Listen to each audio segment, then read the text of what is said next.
Well, thank you all so much for joining. Again, this is Caitlin from Photo Shelter. I'm here with Jeremy, our co-host, and then Todd Bigelow, of course, who's going to be sharing all about 3 projects that he was able to get published and sort of how to go from idea to actually, getting those licensed and things like that. So before I hand it over to Todd, I just wanted to do a little, more info about him. Obviously, Todd is a photographer, but he's also a professor and a workshop founder based in LA. He specializes in editorial photography. Clients include Sports Illustrated, ESPN, Time, New York Times Magazine, Smithsonian, the list goes on. And he has been a Photo Shelter member for 12 years. So he really knows his way around his Photo Shelter accounts. He's got a few, and we're really excited to have him. So Todd, I'm going to let you take it away. You should be able to click through, but let me know if that's not working for you. Okay, great. First, thanks. I really appreciate the chance to come on and talk with you guys.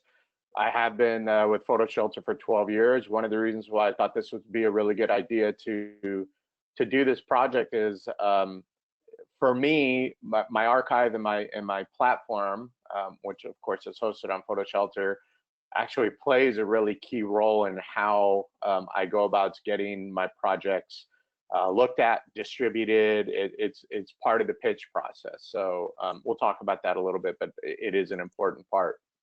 So we're going to talk about basically 3 projects, one going back to the 90s that was dealing with immigration, which I still shoot today, a personal, long-term personal project that I started in '94. One dealing with the 2016 election, and then one which we'll start with here that was just shot and published by NBC News called Portrait of a Neighborhood Under Lockdown. The reason those 3, I've shot a lot of other projects and we're not going to talk about assignment work, is they all have kind of this same approach that I've taken to getting some projects published. Before we start to click, and we'll do this real quickly, I just want to make sure that something's perfectly clear. Like, this is not an easy process to get your projects published. You fail more than you succeed. So I want to make sure that that's clear. I don't want in any way to make it seem like, oh, every time I shoot something, everybody's jumping to try to get it published. That's just not how it works. And I'll remind everybody out there what I've been reminded of before, that in baseball, if you're successful and success as a hitter is based on failing about 7 out of 10 times. In other words, if you're a career 300 hitter and a little above, you have a chance of making it the Hall of Fame. So, it's kind of similar. So, don't get discouraged if your projects aren't getting published.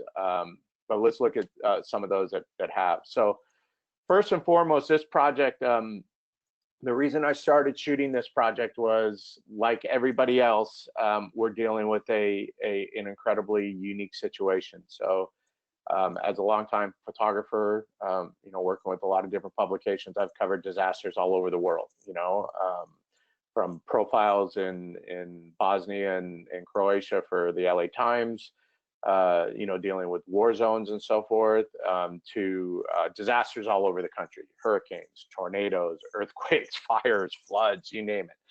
This is the only one, and I think everybody can agree that we're all over the world, we're all dealing with the same thing. So, and that's what struck me initially, is like, wow, this is really bizarre. Because before, you'd go to I went to tornadoes in Oklahoma, and it's horrible, it's devastating. And then, you drive 10 miles outside of the zone and life is normal, which always struck me as odd too, and that's not the case here. Everywhere you go, it's the same thing. And that led me to thinking, how can I do something?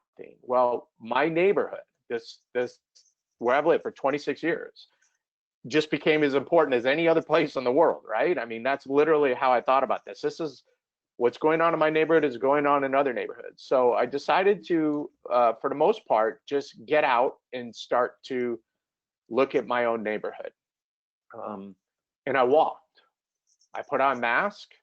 I put on gloves. I kept them in my bag, and I began to just walk my neighborhood. And again, this is my neighborhood. This is like the same place I've been for we moved here right after the Northridge earthquake in '94. So, I bring that up because not a lot looks new, but I do know my neighborhood.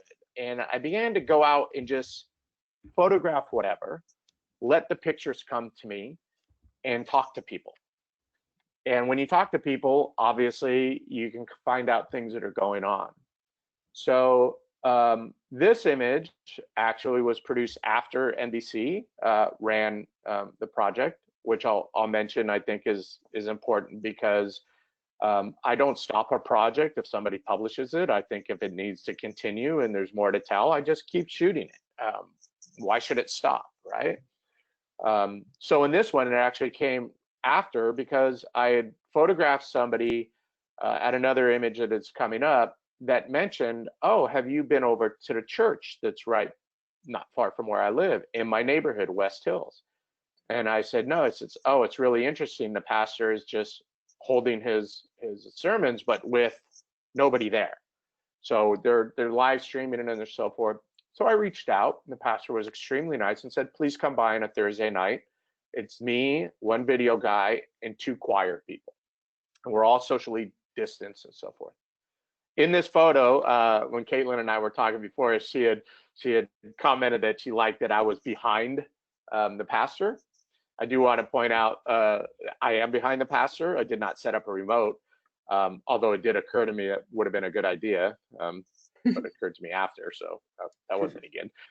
But if you look closely, the video, the guy that's doing the video, his camera is actually pointed to the right towards the two choir people. And at that point, I just quickly stepped behind because he was continuing his sermon as the choir people were getting ready to sing. So I was able to get just a few frames off before. I didn't want to, as a photographer, I think it's important, guys. We all know this, so I'm speaking to the choir, so to speak here. But I try not to interrupt in any way. I try not to be in any way a disturbing, a component to whatever's going on. I just want to observe. This again is a very recent image after the NBC News published the piece. Again, this was something that I just observed. The tape was being put up in a yard. I do know these people. I subsequently found out that they were going to be having, I walked down and she told me they were going to be having a drive-by birthday party, a social distance birthday party for a young boy that's not even in this picture. You'll see some other images where there's a similar situation, but in these things, I'm not just looking for something that's very literal. So yes, I'll show images that show it's a birthday party. I think it's somewhat seen in this image, but I'm also looking for images that just kind of capture what the whole pandemic is about right now. But obviously the mask drew my attention, the American flag and the little girl. So, and the whole idea of being spread out and caution tape kind of lent itself to what I was after. Again, I think one of the key components, and we'll talk about how I pitch this, but as I'm putting a story together, to me, I don't, in things, I know my professor, the professor that I work with at Cal State Northridge is on this webinar, and we've talked about this, and we talk to our students about this. For me, I want images to come to me.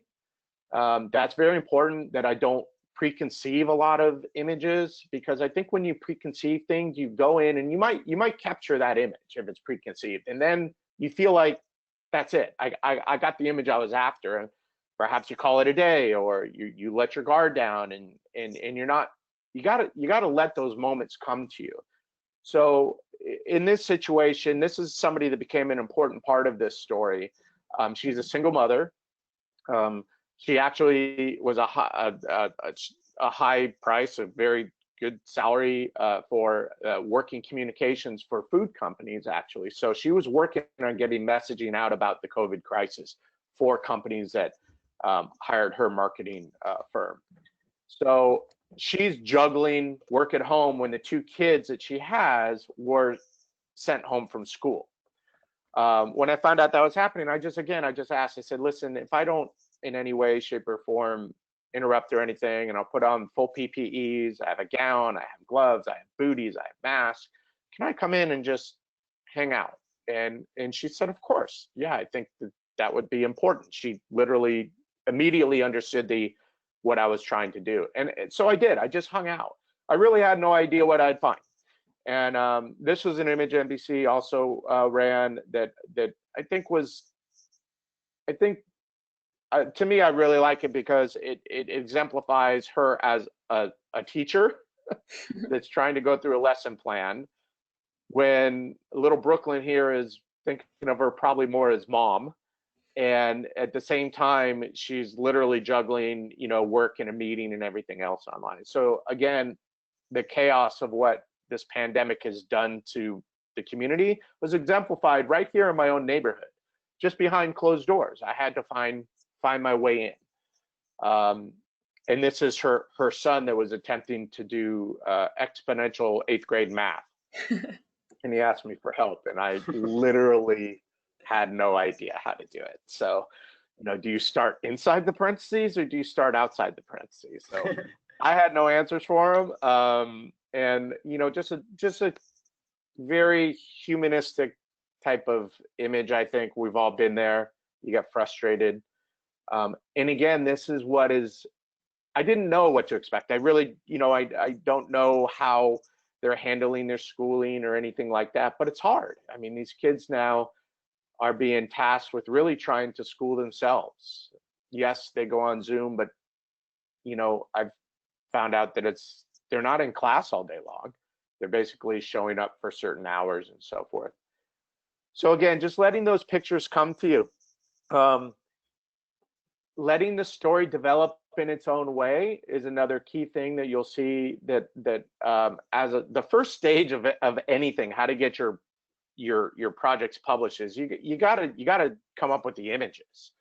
So I don't make a pitch until I have like the solid images set. I want to make sure it's there. I don't want to like contact anybody I know or might be interested and promise something because I don't know if I'm gonna get them. I don't know if it's there. That's kind of the beauty of a personal project. Hold on to it, get it going, but let this story go, because who knows where the story is going. This is actually Erin, the same mom, about 2 weeks after, 3 weeks after maybe the first picture of her and her daughter, she got laid off.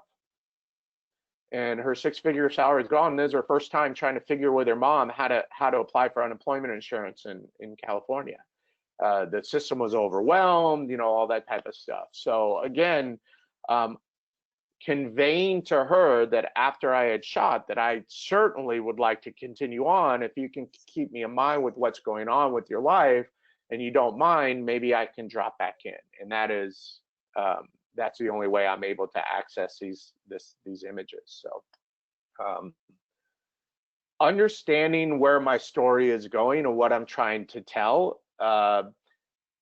obviously is really important. I don't know if Brad is on here, maybe not, but I'm going to go way back to the early 90s when I went back to the Hartford Current for a short period of time. Bradley Cliff was there. I'm sure he won't remember this, but we had a really short conversation at one point. Brad is a tremendous storyteller, multiple POI winner, just lots of awards. But he told me at one point that he wrote a headline. They had little lockers in the lab area, and he wrote a headline when he was working on a story to keep him focused on what he was trying to say. That always resonated with me. Kind of keep you like make sure like what you're after is where you know what you're trying to say. Don't form the pictures later to try to find what you're trying to say. It should be with you while you're shooting. I know my neighborhood, as you can tell, they're wide streets. It's a typical suburban LA neighborhood. These streets are not where kids play. You play in these streets at any time except like this pandemic, and you're taking your life in danger. Because it's a lot, stay at home, there's no traffic. There's no cars. Nobody's driving. It became a playground. Suddenly kids were riding all over in the middle of the streets, and they're making chalk drawings in the middle of the streets. So to me, when I saw that happening, I got out and just shot it.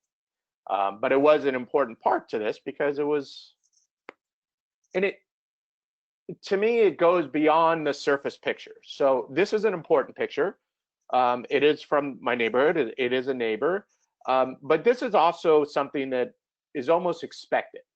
So it's a neighbor that is a retired nurse. I found out she was, by talking to people, again, that she was making masks. She sews. She has a sewing room in the back of her house, and she was making masks to hand out primarily to her friends that are still working and some family members. And I said, wow, I got in touch with her, and she said, absolutely, you can come. You can see a reflection. I'm in full PPEs. I did, she said I could come inside. I did photograph from the outside. I thought it made for an interesting picture, and I think it was a little bit more comfortable for her. So I think there's an important picture. It does show the community coming together to help. But compared to the last picture is something that I would not have really thought of until I saw it. And I thought, wow, man, look at all these kids. Everybody's playing in the streets. This is something where I was more hoping to find that people were doing these types of things, which lends itself to the idea of how the community was coming together to try to help one another, an important aspect to this neighborhood. Everybody's locked down. I mean, literally, but everybody's trying to do their own thing. This is a local school. I was walking 3-4 miles a day, just walking around. And as I walked by the local elementary school, I saw some parents lingering outside the fence. And I asked what they were doing, and they said, oh, they were picking up the kindergartner bags of schoolwork and books and so forth. It's shortly after the lockdown, so the parents basically had to come get the learning materials, and they were just strolling by as they called out names and social distance, trying to leave the bag and pick it up. So again, a found picture just from trying to figure out what's going on in the neighborhood, and a lot of that is just, just walking and finding out what's going on. This is the other drive-by birthday party. Just some kind of excitement from what's going on. This is the young girl Brooklyn, who happened to have a birthday party shortly after being locked down. Was terribly disappointed, like most kids, that there was not going to be a birthday. So a lot of the friends, but this was the first one I had seen. I didn't know what to expect, but a lot of cars came by and they're throwing toys out the window and throwing candy and balloons. And, again, it was an image that came to be because I was able to make connections by just talking to people and finding out what's going on. I didn't know quite what they were doing when I shot it, but it's a virtual hug. It's a social distance hug. And this is what people are doing. And I've also seen through other things that I've been shooting, people doing it on Zoom. So I'm giving you all a hug. I guess this is pretty much how it's done these days. Yeah. So I think a couple of key things about this particular project. I had no idea what I was going to find, so I was not ready to make any sort of pitch. It starts out slowly, as you can imagine, so the images aren't always going to be like, boom, I'm ready to go 2 days in. So I didn't set myself a time limit. I let the story expand on its own, but I just made a point of trying to get out and shoot as much as I can. I found this, I know this gentleman because he's called the mayor. I know him mostly he rides his bike all over the neighborhood. I had actually been shooting something else that I had found, and I was on my way back towards my house when I walked by, and he actually caught my attention. So I asked him how he was doing, and it ended up being like a 20-minute conversation. And his name is Jerry, and he's not in good health. So, but he's called the mayor because everybody knows him. He talks to everybody. He's always out in the neighborhood. He's always out walking or riding his bike. And he literally was petrified of leaving the house, but he was equally troubled by being shut in. So this is what he was doing. He was sitting at the door, and it's about 15, 20 feet from his door to the sidewalk. And as people walk by, if he recognized him, he'd call out and say hello, and he'd catch up with them. So literally, I'm just, I have the picture. There's a little wall, and I set my camera down and told him, what I'd been doing, because he knows I'm a photographer, and I shot pictures of him as we talked, and to me, it was a sad picture, because I know how much it means to him to be out in the community. So he wasn't doing anything to help anybody, but it was, so to speak. I mean, it wasn't all about trying to find people helping one another. It's literally about what's going on in my own neighborhood where everybody's locked down. This was a huge discovery. This is Rabbi Ron. Ron works at a senior nursing home for senior Jewish people of the Jewish faith, and he had done last rites actually for somebody. Subsequently, they found out that person had been COVID positive.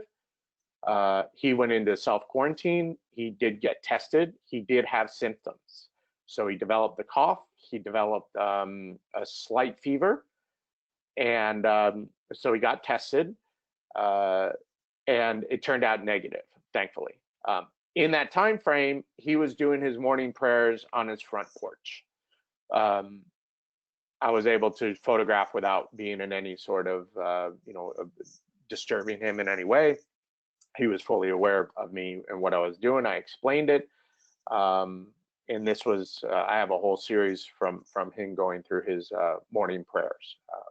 And that was nothing I would ever have been able to pre-visualize, just something that I had come across.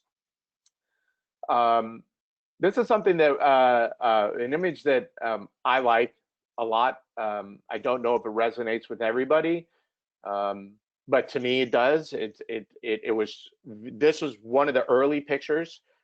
As I walked, this is the local school again, completely empty, completely shuttered. You could just tell. But one little girl thought it was the best place to scooter. So as I was walking by, the whole "do not enter," you can tell it's a school. I thought there was some, kind of almost cliche-ish type of imagery going on. But to me, it did say that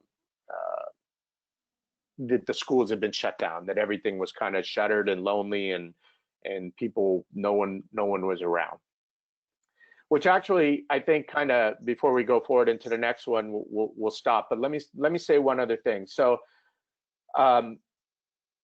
when I started this, we were already seeing. Most of us were already seeing a lot of the images of the vacant cities, the vacant downtowns, the vacant.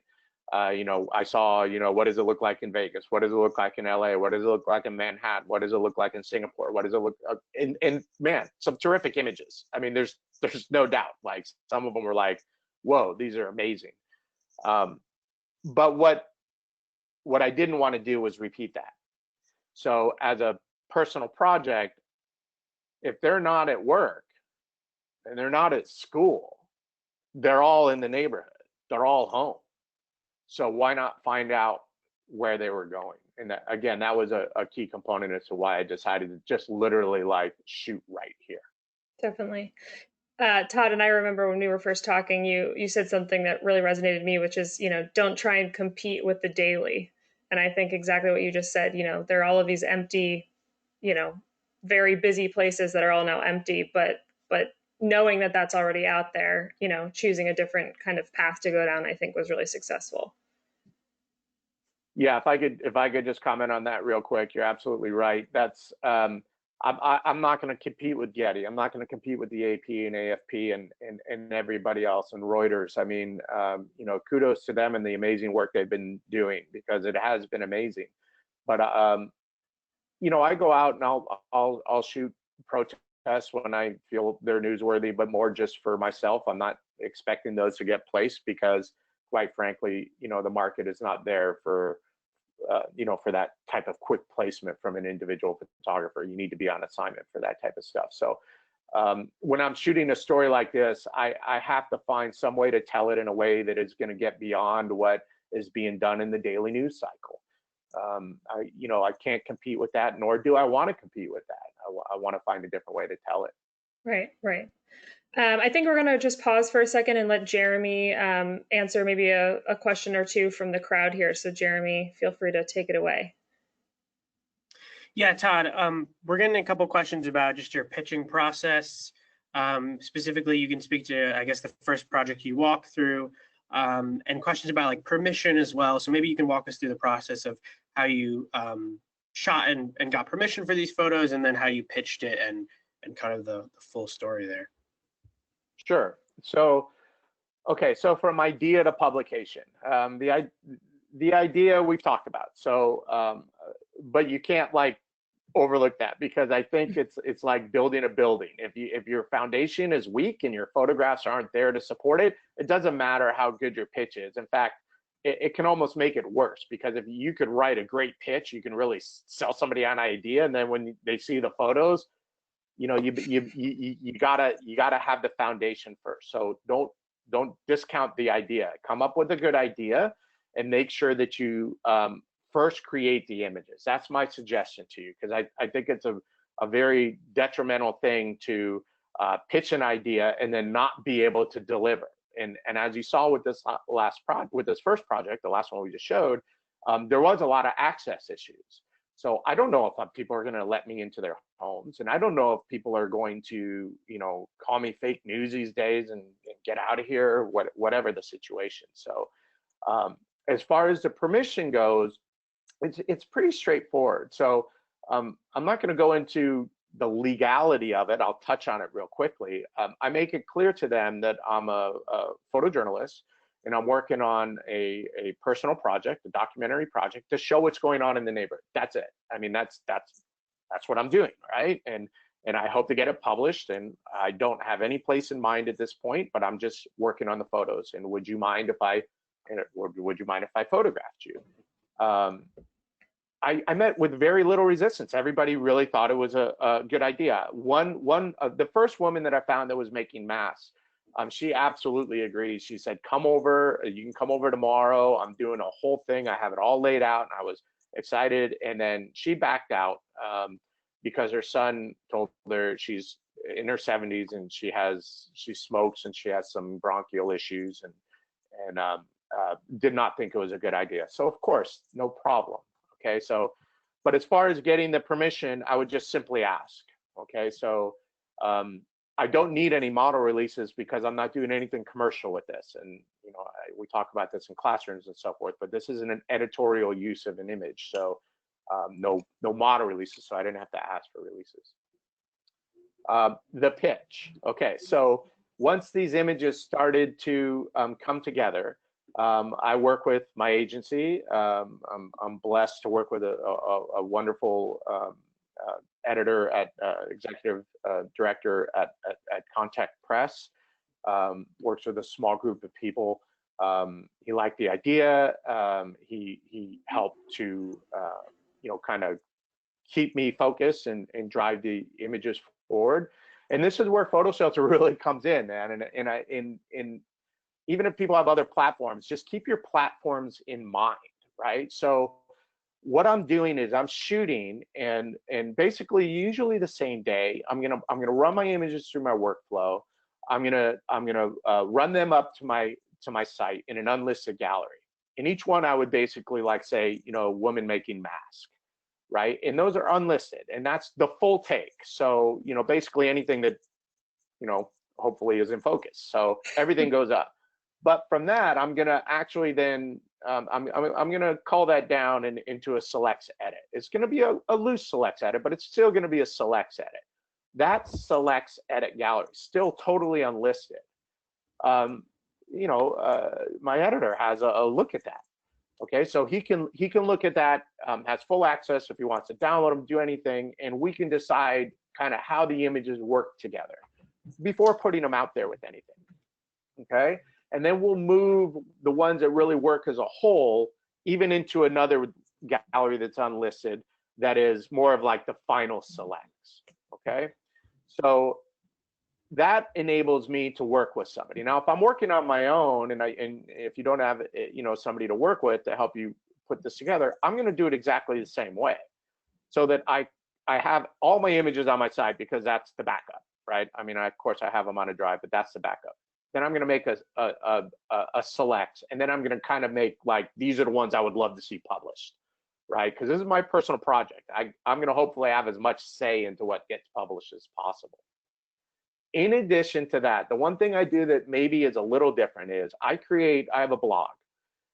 It's a public blog and everything, but I of course can write blog posts and make them client viewing only.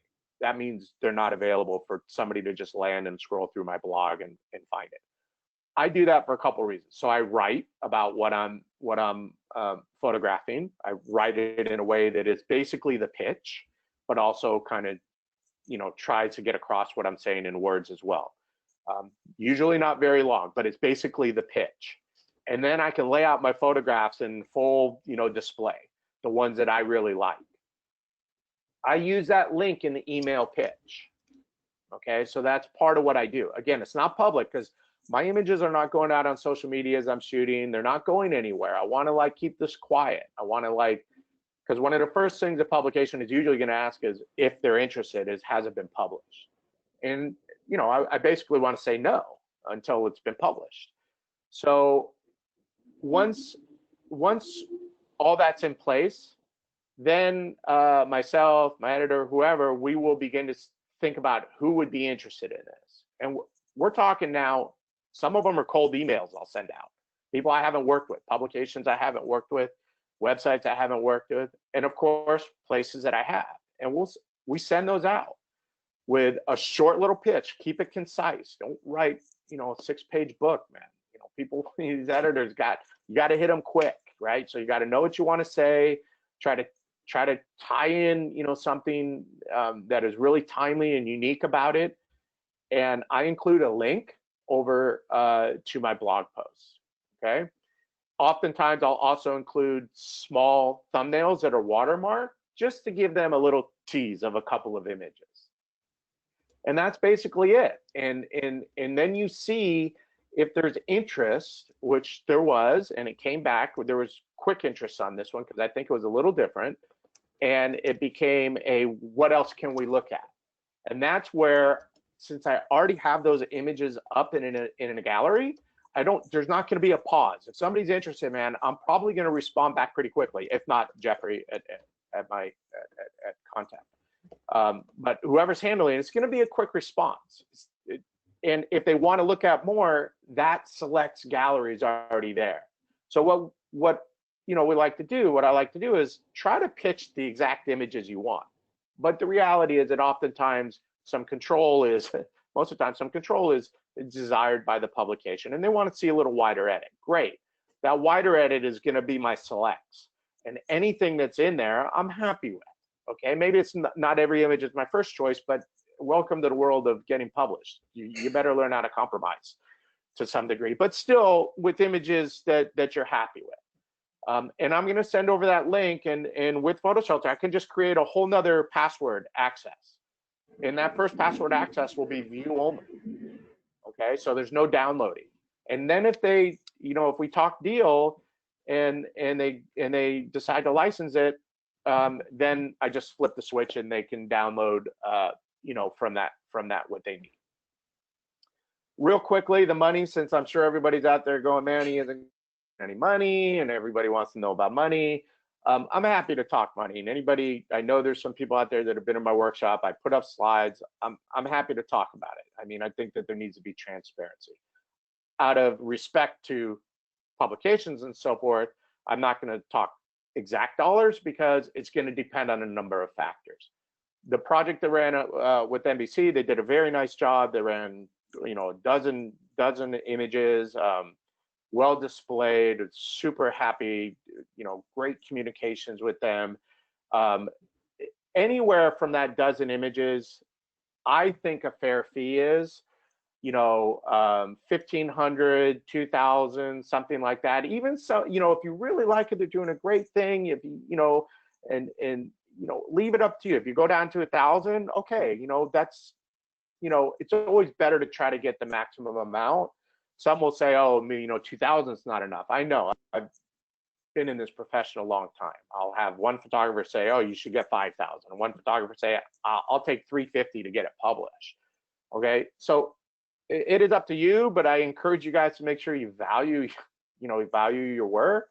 And, I think in that frame for a slideshow of like a dozen images, 1,500, 2,000, something like that is somewhat of a fair price. I really do, in this current market. Right. And one thing, Todd, you were also telling me is, if someone says, look, it's a hard $1,500 or it's a hard $1,000, you certainly can go back as the photographer and say, all right, well, I would feel more comfortable with licensing 10 images instead of 12, and that I think you certainly can kind of just rework. Again, you have those selects already and you can just rework. So, both parties are happy. And I think that that's, always something to keep in mind too. Absolutely. And I think that's the case with that. I've done, a bunch of different licensing for various stories from the past that another publication would like to use. And sometimes they start out with, they want 8 images, and you quote them 8 images and they say that exceeds our budget. And then you come back and say, okay, I want to meet your budget.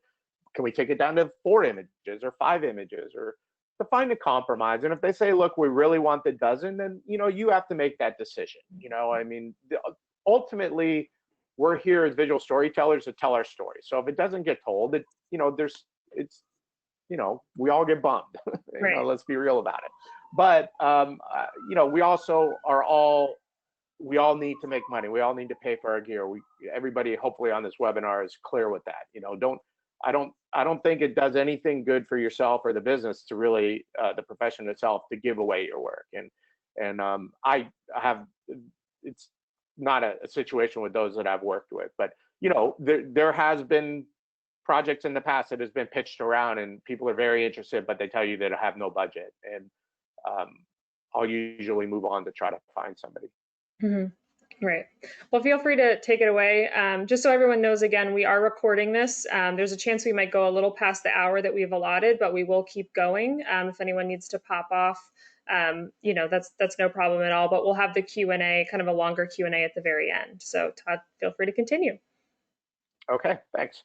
So this next project is pretty much the same situation. So in 2016, all 3 of these projects are topics that a lot of photographers were dealing with.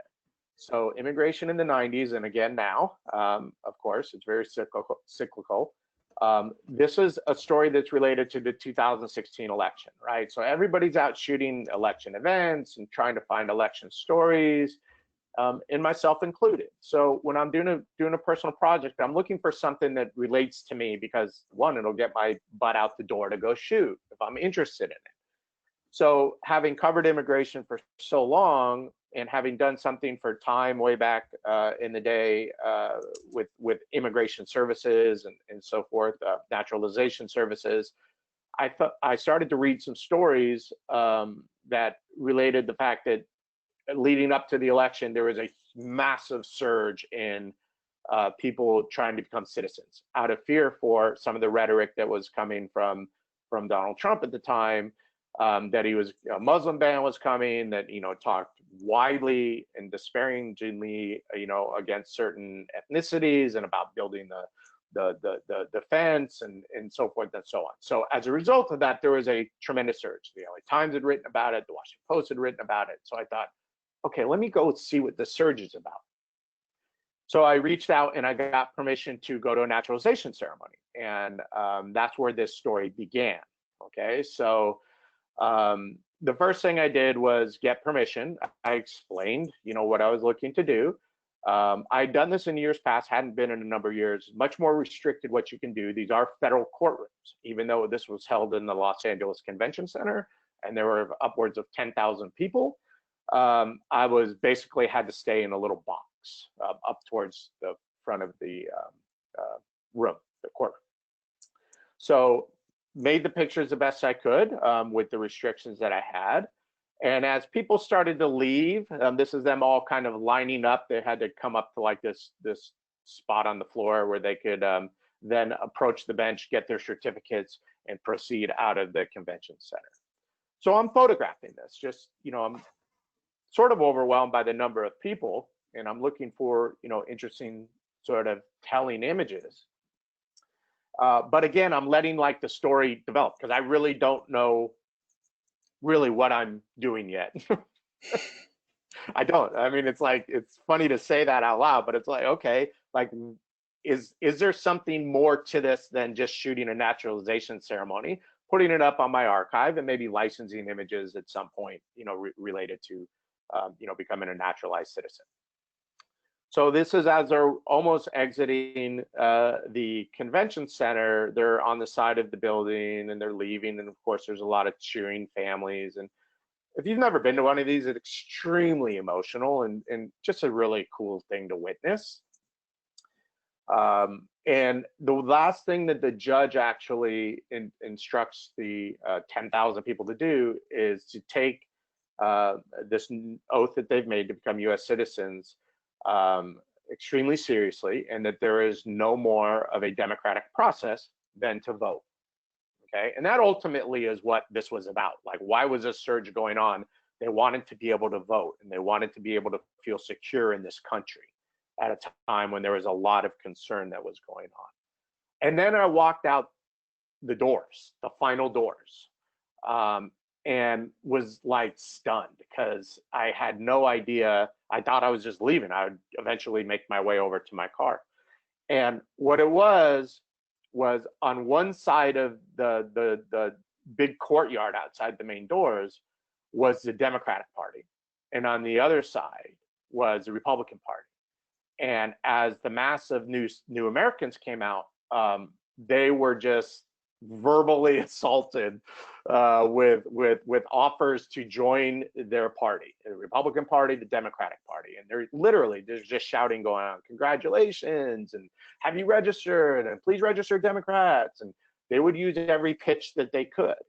And I stood back and I, you know, kind of got my bearings and figured out, okay, this is like wild. So I saw two Muslim women coming through the doors, and I tried to get a frame that I thought would pull the elements together, you know, showing what the Democratic Party was reaching out to the Muslims, saying, please don't register with the Republicans. It's, you know, they're talking about a Muslim ban.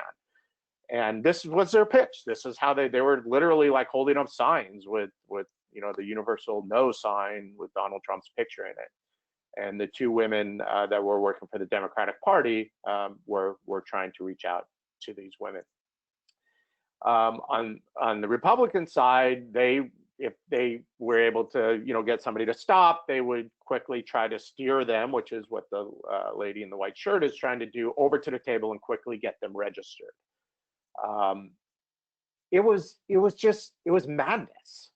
And what I discovered, you know, obviously, was this was the story. Like, to me, this is the story. They're literally fighting over voters. This is the battle for voters, new Americans. So the surge is going on, but I hadn't really seen anything like that yet. You know, even in all the terrific coverage, terrific coverage by all of the publications, but I yet to see like anything focusing on like this fight, you know, like this battle. And this picture is the Democratic Party cheering as they got somebody to sign up as with the party. So they're all celebrating. And again, I think that letting the story kind of come to you and then developing those images. And I went back a time or two, and I'm sorry, before we get to that one, I cut these images a little shorter for time, but let the images come to you and let the story be found to some degree, if you're, you know, because I think that's where the interesting stories come from, so that you're not repeating what everybody else is doing. As far as personal projects and getting those published, this one was published by PRI. Do I have a second, Jeremy? I'll mention the pitch on that. Yeah, I think people would love to hear that. Yeah. Okay. So a little different on the PRI. So again, the same process. Images are being uploaded. I went to a few of these. I'm trying not to repeat the images. I'm trying to push them forward. I did a series of portraits of people that I literally, there's like a concrete column that's in the shade. And when I saw an interesting face, especially a lot of older people, there's a number of men and women in their 90s and 80s, and I said, can I do a quick portrait of you? And I just, go over in the shade and I throw the background out of focus and have them holding, because they'd all have their little American flag.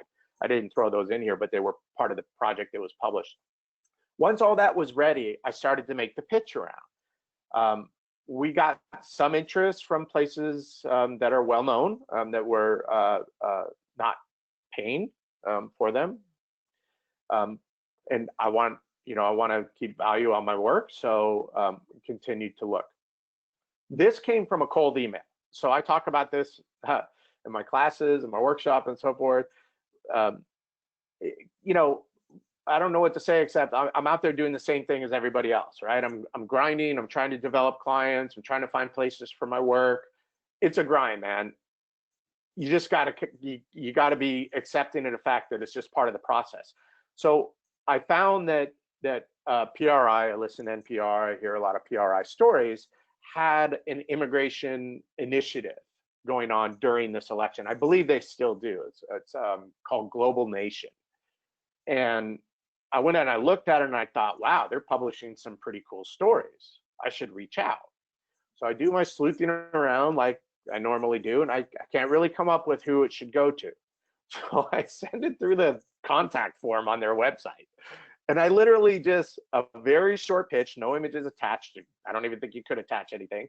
Just, hey, I think this would fit nicely with Global Nation.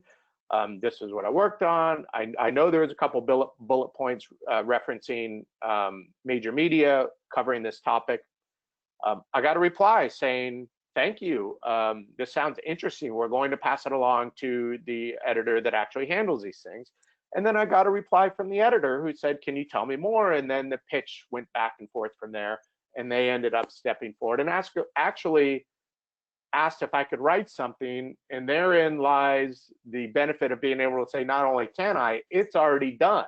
It's already done on this blog. If you'd like to read it, here it is. And a few little tweaks later, and it was up, and they published a very nice spread on PRI. Awesome. I was going to say, I think before we jump into the last published project you want to talk about, Todd, I want to reiterate that this is being recorded. So for everyone who has to hop, keep that in mind.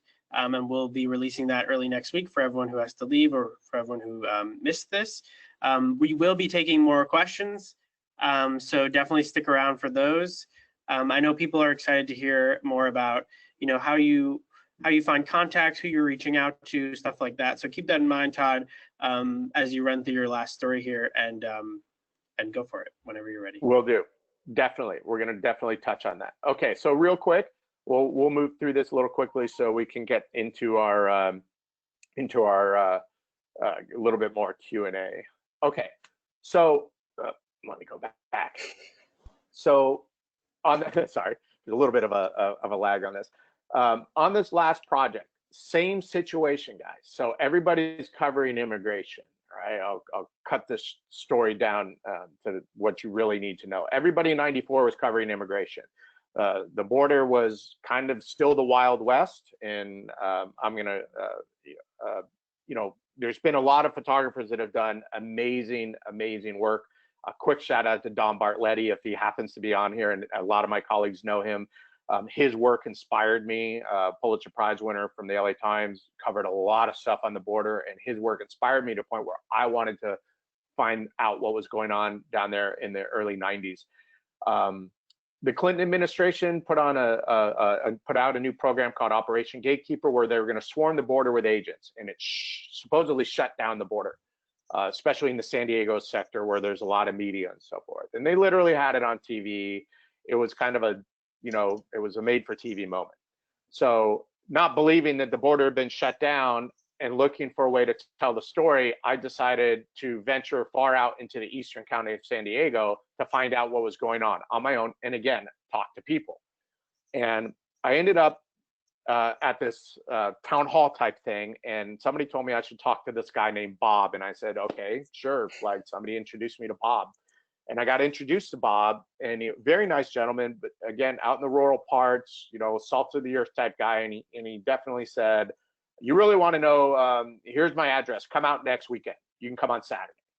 All right, well, it's about 350 miles from my house, so no problem. So I go out the next weekend again, and I pull up, and he lives right on the border, and he's way out in the eastern county. And his wife calls him on a radio, and he comes bouncing up in this truck, and there's an assault rifle in the window, and he gets out and he says, hey, it's good to see you. Thanks. You know, if you want to jump in, we're chasing a group.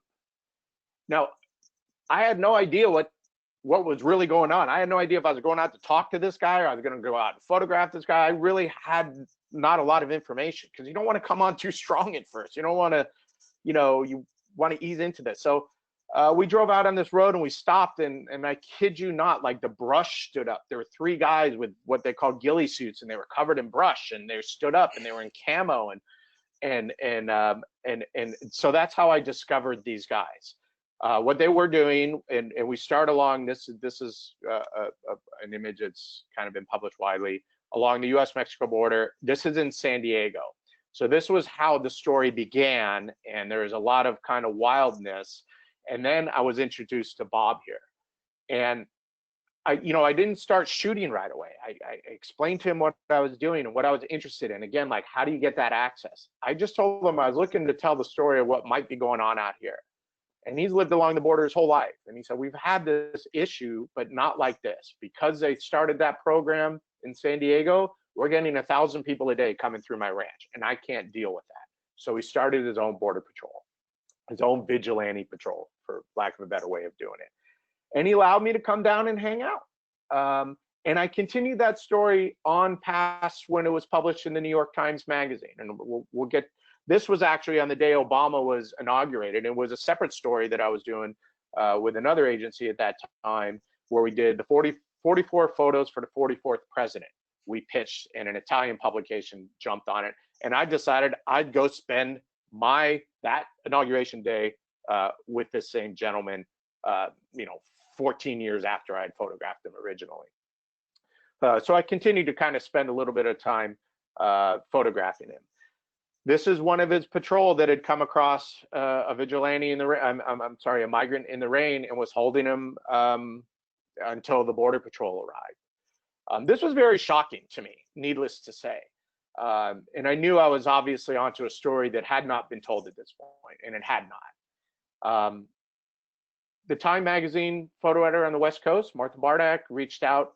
We were talking about this. They did offer some days. I declined them because I wanted to maintain control of the shoot. I didn't want to lose control. I wanted to develop the story to the point where I felt like it was ready to be done. This is just the patrol heading out onto their property. A group of migrants that they discovered coming through, that they stopped at gunpoint, searched. This was legal. They were on private property. They were holding them for trespassing. And the Border Patrol knew Bob very well. So they would come and pick up and transport these migrants. As time went on, I started to get images that were more reflective of somewhat of the violence that was happening, the tactics that were being used. This is crazy. I wanted to get to this real quickly. This story. This is one of those. Yeah, this is just one of those pictures that just really exemplifies. Don't go into a story with a shot list, because let things develop and just talk to people, because you're going to talk to people and sometimes it's not going to yield anything, and sometimes it's going to yield something nuts like this. So Bob told me I should talk to this woman, Lorna. Okay, let's go talk to Lorna. So we go talk to her, and actually I went over and talked to her, and I just talked to her in her little house, and she lives along the border, and she had a great big revolver, like a 44 or something. I don't know, it's huge. And she showed me that she uses it for protection because she lives there, and if she hears her dogs bark, she'll grab it and she'll look out the window and all that. And I thought, wow, that's kind of crazy. And I said, how much of your property is on the border? She says, well, let's take a walk. Now, up until that point, she said she really doesn't do anything. She just says she has a gun to protect herself, but I don't do anything like Bob does, is pretty much what she said. So as we walked, we turned a corner, and I saw this, and I said, holy crap, what is that? And she it's like it was every day. She said, oh, that's a coyote that I trapped, and I decided to hang it there because I know that the coyotes, which are smugglers, slang for smugglers, come through this area, and I wanted to send them a message. And now she was, I wouldn't know to ask, like, hey, by any chance, do you trap coyotes and hang them? Because I'd like to get a picture of that. Right. This picture only happened because we went for a walk, and it was stunning to me, and that's just, she kept walking, and this is really the only pictures that I have from various angles and so forth. But that story ended up in the New York Times, Sunday magazine. It was pitched to the wonderful Kathy Ryan, who's still there. They liked the story a lot, but we presented it at the time when it was completed. What we thought it was, very strong set of images. They agreed to run it over several pages. They paid a fair fee for it, I'm sure, I remember. And it was, it created a big stir, actually, because Bob ended up calling me saying that news organizations from all over wanted to come photograph him doing his thing. But he said they could interview him, but he wasn't going to let anybody else do it unless they're willing to commit the amount of time, because he wasn't into like just doing it for show. So I think that the amount of time that I committed to it was, because I spent over a year on that, back and forth, back and forth, back and forth. Yeah. And but people the same process, guys, same process. I'm sorry, right. But same process of pitching and everything. Right. And people talk, I think, a lot about, or ask a lot about, how did you get access? And I think it's just exactly what you said. You have to really spend time in the community that you're trying to photograph and get that trust. And that's how you, I think, can really take advantage of that discovery phase that you talk so much about, Todd. Absolutely. And again, I think it's key that, when you have the idea, these are personal projects we're talking about. We're not talking about somebody's assigning you a week to work on a story. Personal projects. I would encourage you to make sure you get the images and work them together and get them set up on a site and ready to show if anybody shows interest before you really make that pitch. And that pitch should be concise and it should be clear as to what you're trying to say.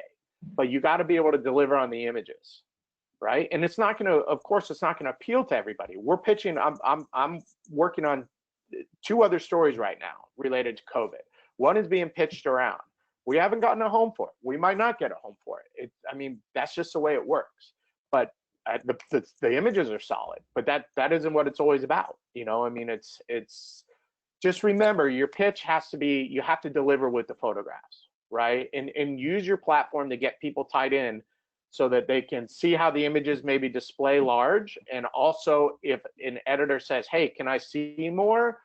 It's not a day process where you're going to find more images and, Dropboxing them or something like that. It should be grab your link, drop it in the email, give them the access, and you're done.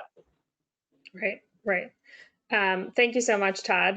We are going to take a few questions here at the end. I know Jeremy's been collecting some great questions throughout the presentation.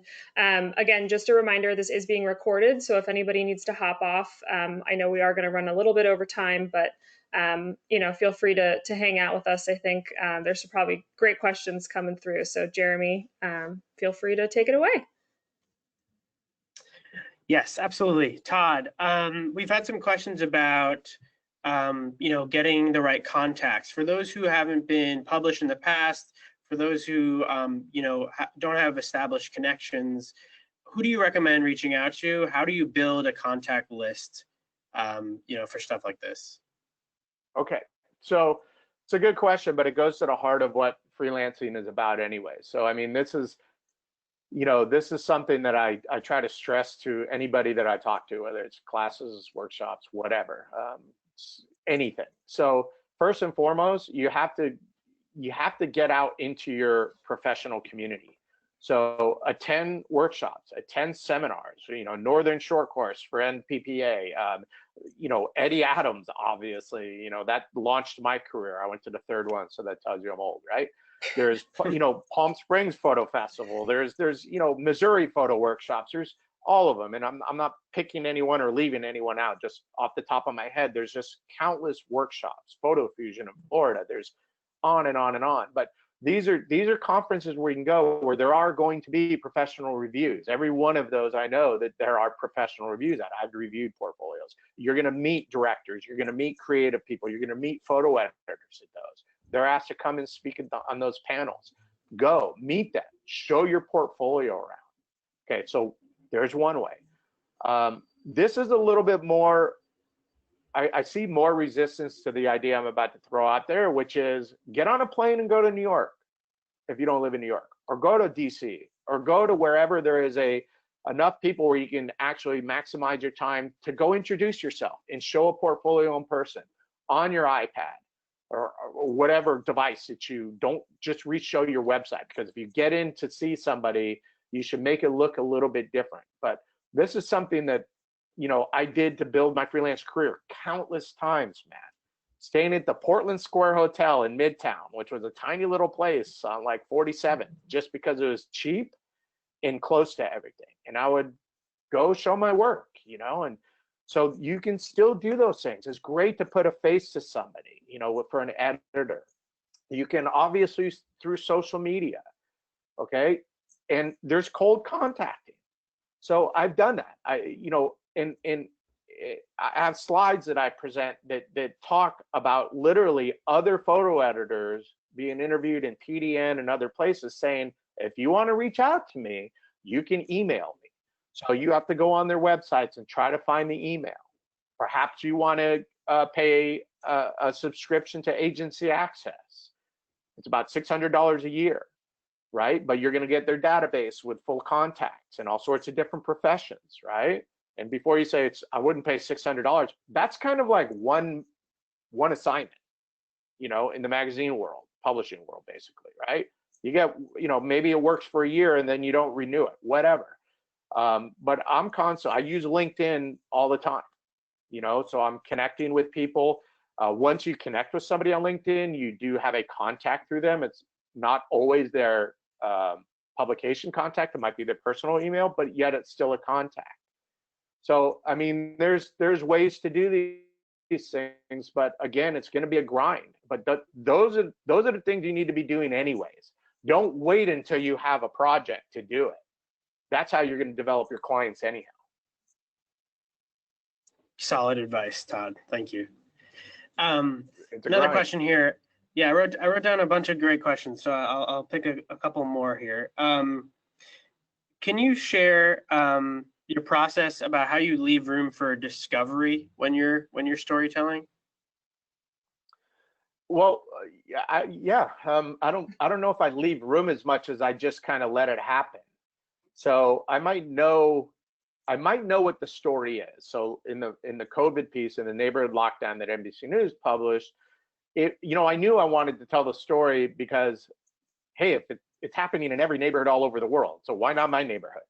Let me go see what's going on, okay? Then the discovery process is, I just go out. I just walk around and talk to people.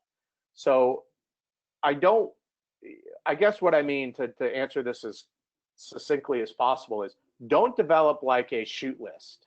You might have some things you think are important to make sure that you check out or see what is about that, but don't just say, if I shoot this, and I shoot this, and I shoot this, I'm going to develop a story. Because the best photos, in my opinion, are the moments that are in between. So if you count on your subject to tell you only what's going on, and you only show up and you say, my kids are home, I'm going to teach them, and I go and I get a shot of the woman like working with the kids, for the COVID piece, and I shoot, okay, she, that was like, and she said, oh, did you get what you need? And I say, yeah, okay, and then I leave. Then I miss the part where the little daughter or the young man is frustrated and drops his head on the table. Those are the in-between moments, because your subjects don't understand that those are the powerful pictures. So as a lot of my colleagues and I have friends and I, have talked about, especially Youngie Kim, she knows as well, it's the art of hanging out, man. So if you can hang out, you're going to discover. I don't know how else to put it, really. Yeah. I have a two-part question here. When you're going to pitch, the first part of the question will be, if you don't have a finished idea, but you're excited about a project, do you recommend still trying to pitch that with an end goal in mind, or would you wait until like you have that complete project? Or and then the second part, when you're going to pitch that project, can you talk about like what you make sure to include and what you make sure to omit, and Good. why? Yeah, good question. So the first part is that's kind of a personal choice. So if you're developing a project and you're thinking that you might be able to get put on assignment for a couple of days, that's a personal choice. You can definitely do that, and that's how some people do it. I'm not like wholeheartedly opposed to that. It's just now there does become the expectation of what the publication wants you to find, because oftentimes that's how assignment work is. It's like, hey, this is the story, go shoot this, and this is what is going to be going on. I'm not saying you can't discover images within that situation, but there's more of a expectation of what's to be delivered. So you, I think, lose a little bit of freedom in how you explore the subject. But if you do get to, again, with the first point, Jeremy, if you get to a point where you feel like it's not finished, but you don't know what else to do, I'm not sure if I would pitch it, because I'm not, what are they going to assign you if you're not sure? So just Right. be aware, like, that sometimes, stories don't always pan out as you want it anyway. So now it becomes, there's a difference between a story and a group of photographs. So now maybe you got a solid group of photographs that might be used individually, that can get pitched around for, if you're working on a story, I got an image that might work for you. The second part to that, what do you include and what you not include? It's actually a really important point, Jeremy.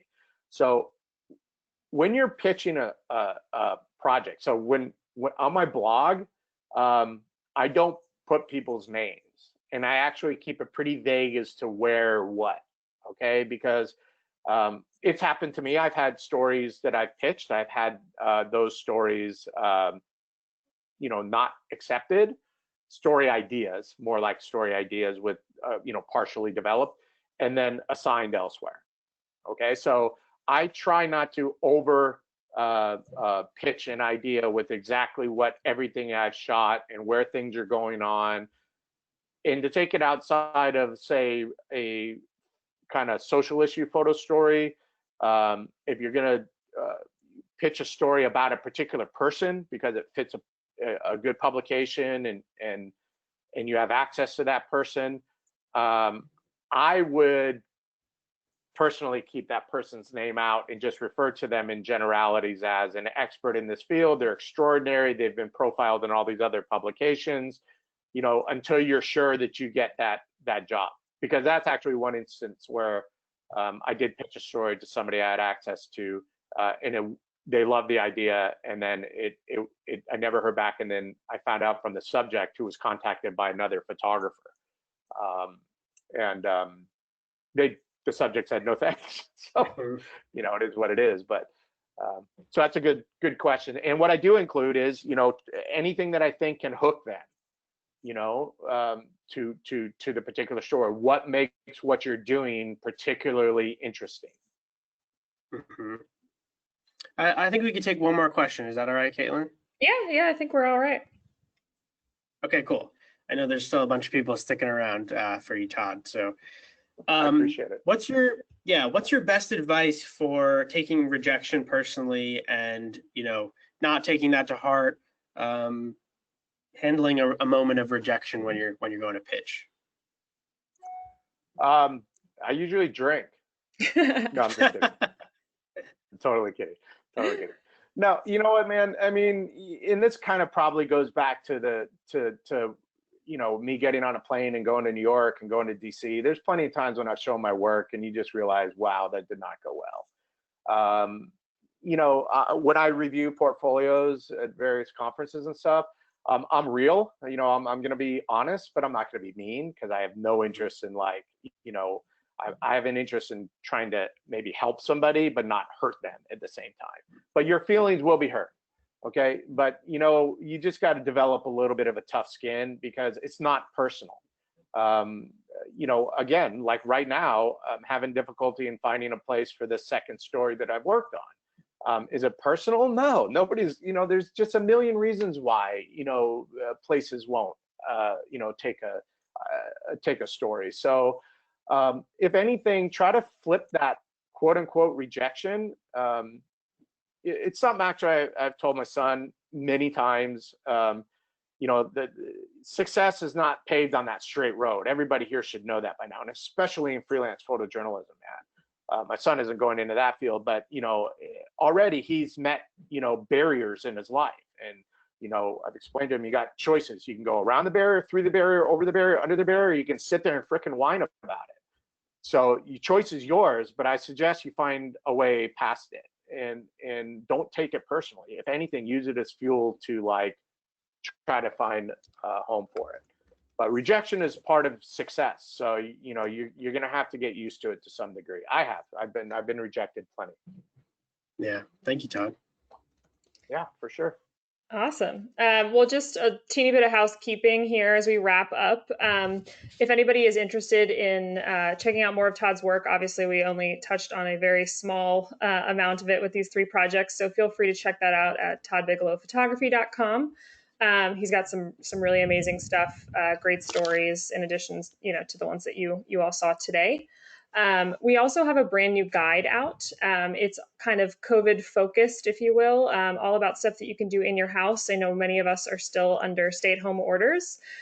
So, the projects include stuff from food photography to macro shots to self-portraits, things like that. And it's just a fun, I think, exercise for a lot of photographers to kind of get out of their comfort zone and maybe experiment a little bit while we have a little bit, of kind of unplanned downtime.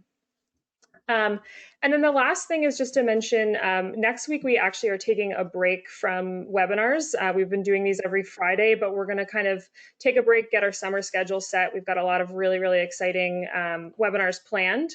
And we just wanted to mention that we do have a podcast. So originally, actually, when Todd approached us, with the first story that he talked about, he actually, sent a note to Alan, our co-founder, who's one of the co-hosts of this Vision Slightly Blurred podcast. So Alan is, for anyone who doesn't know him, very opinionated and fun and funny and knowledgeable and all of those things. So he and his co-host Sarah, who's a photographer herself and also photo editor, just have some really great kind of banter and a lot of different topics there. We've been doing it, I think, for over a year now. So you can find that on, Apple Podcasts, Spotify, or on the resources page of our photoshelter.com website. So just wanted to mention that if anybody's missing us, you certainly still can listen. And we also have got all of these recorded webinars on our blog as well. So that's it from us. Thank you, Todd, again, so much for sharing all of this, and thank everybody for sticking around as we went a little over time. Yeah, I really appreciate it. Thank you, guys. Awesome. Take care, everybody. Stays safe. Yeah, be safe. All right. Bye-bye. Bye.